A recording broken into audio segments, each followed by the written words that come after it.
Hello mga kalablab! Ako nga pala si Kisses. Isang tahol nga dyan mga kalablab kung nanonood talaga kayo.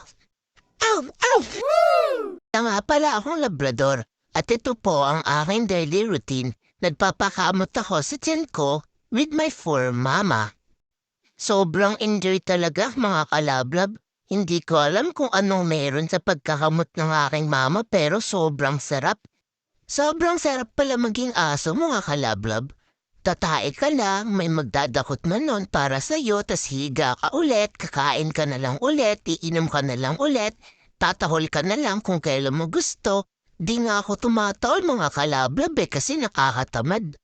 Joke lang mga kalablab. So ayan, naglalaro kami ng fur mami ko. Nagpiplay lang kami at lagi niyang pinagpipray na sana magkaroon na ako ng baby. Masyado na daw kasi ako matanda. Pero wala pa rin akong baby. Gustong-gusto ko na nga din magkaroon ng baby eh.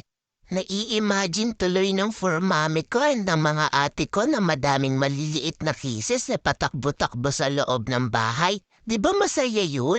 Yung maraming manggugulo sa kanila at marami silang aasikasuhin. O paano mga kalablab?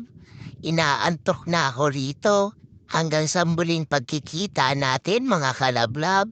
See you sa susunod na kabanata kalablab. Bye-bye!